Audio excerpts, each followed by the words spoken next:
Hi అండి, నమస్తే అండి అందరికీ. బాగున్నారా? కామాక్షి న్యాచురల్స్లో ఈరోజు సోప్ తయారు చేద్దామండి.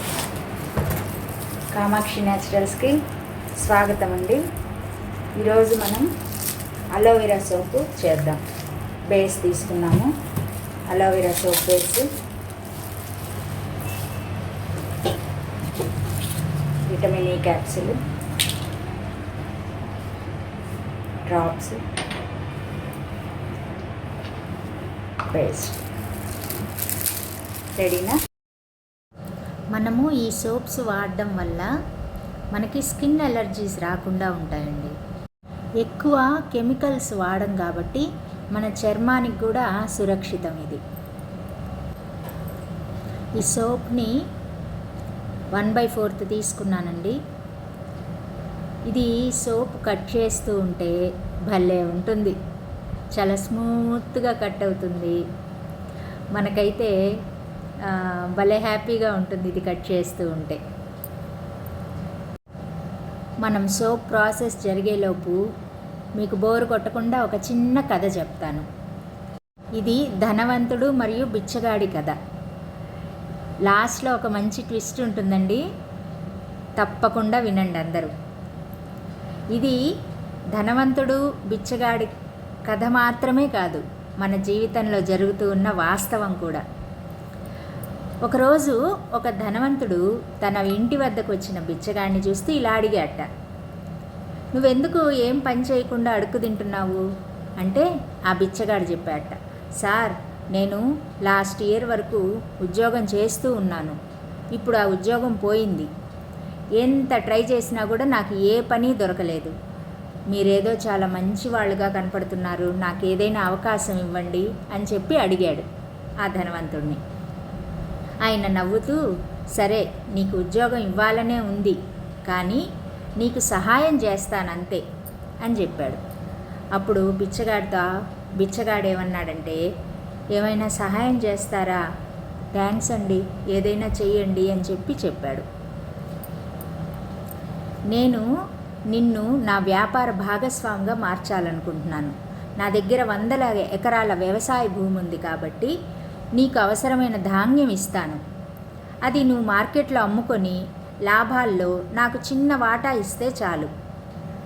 ఆ షాప్ పెట్టుకోవడానికి కూడా నేనే ప్లేస్ ఇస్తాను అని చెప్పాడు ధనవంతుడు. బిచ్చగాడు ఆశ్చర్యంతో అడిగాడు, సార్ ఎంత భాగం మీకు ఇవ్వాలి? మీకు 90%, నాకు 10%? లేక మీకు 95% నాకు 5%? అంత అవసరం లేదు, నువ్వే 90% తీసుకో, నాకు కేవలం 10% మాత్రమే ఇవ్వు, అది కూడా నా అవసరాలకు కాదు, నా మీద నీకు కృతజ్ఞత ఉండాలి అని. బిచ్చగాడు ఆనందంతో ఏడుస్తూ ఆ ధనవంతుడి పాదాలపై పడ్డాడు. సార్ నేను జీవితాంతం మీకు కృతజ్ఞుణ్ణి, మీతో భాగస్వామిగా మారుతానని ఊహించలేదు అసలు అని చెప్పి చాలా సంతోషపడిపోయి, ఇప్పటి వరకు బాగానే జరిగింది. ఇంకా బిచ్చగాడు బ్రహ్మాండంగా వ్యాపారంగా లక్షలు సంపాదించేశాడు. పెద్ద పెద్ద షాపులు పెట్టేసుకున్నాడు, మంచి డ్రెస్సులు కొనేసుకున్నాడు, కార్లు కొనేసుకున్నాడు, లగ్జరీ లైఫ్. కానీ కొన్నేళ్ల తర్వాత అతనిలో మార్చలేని స్వార్థం మెల్లగా వస్తూ ఉంది. ఇంత కష్టపడుతున్నది నేను, లాభాల్లో 10% ఎందుకు ఇవ్వాలి ఆయనకి? ఆయన ఎప్పుడు వస్తూ ఉండడు, చూస్తూ ఉండడు నా శ్రమ ఫలితాలు అనుకుంటూ వాటా ఇవ్వడం మానేశాడు. ఒకరోజు ఆ ధనవంతుడు దుకాణానికి వచ్చి, ఏంటి నా వాటా ఏమైంది అని అడిగాడు. అప్పుడు బిచ్చగాడు ధైర్యంగా బదులిచ్చాడు, ఇది నా కష్టం, లాభం మొత్తం నాకే కావాలి అని ధనవంతుడిని చెప్పాడు. ధనవంతుడికి ఇక్కడ మీరే ఆ ధనవంతుడి స్థానంలో ఉంటే ఏమనిపిస్తుంది మీకు చెప్పండి? ఇక్కడ మనం ఆలోచించాల్సింది, ధనవంతుడు అంటే దేవుడు, మన భగవంతుడు, బిచ్చగాడు అంటే మనం. మరి మనకి దేవుడు ఎన్ని వరాలు ఇచ్చాడు, ఆ భగవంతుడు ఆ పరమాత్మ మనకి ఎన్ని వరాలు ఇచ్చాడు? జీవితం, శ్వాస, 5 ఇంద్రియాలు, చేతులు, కాళ్ళు, గుండె, కిడ్నీలు, లివరు, ప్రతి ఒక్కటి ఆ భగవంతుడు మన చేతికిచ్చింది. మన జీవితాన్ని కూడా ఆయనే ఇచ్చాడు. అలాంటి అవయవాలన్నీ ఆలోచించే తల, పనిచేసే శరీరం, తినే తిండి, ఇన్ని ఇచ్చిన దేవుణ్ణి మనతో ఒక చిన్న ఒప్పందం కోరాడు. ఏమని? 23 గంటల 50 నిమిషాలు నువ్వేమన్నా చేసుకో, రోజులో కనీసంలో కనీసం 10 నిమిషాలు నన్ను గుర్తుపెట్టుకో. నువ్వు నీకు వచ్చిన ఈ జీవితానికి కృతజ్ఞత చెప్పు. నువ్వు ప్రేమతో నన్ను ఆదరించు. ఇది నా కోసం కాదు, నీ మంచి కోసం అని భగవంతుడు చెప్పాడు. కానీ మనమేం చేస్తున్నాము? ఆయనకి చేసే పూజలు, ప్రార్థనలు, దానాలు ఇవన్నీ మనం ప్రయోజనమే పొందుతున్నాం. ఆయనకేం అవసరం లేదు కదా, ఆయనకేం పుణ్యం అవసరం లేదు కదా. మన హృదయంలో ఉండే కృతజ్ఞత మాత్రమే ఆ భగవంతుడు ఆశించేసి. మనకు ఈ జీవితం ఇచ్చిన ఆ శక్తిని, దేవుడిని మనం పూర్తిగా మర్చిపోతున్నామా? చెప్పండి.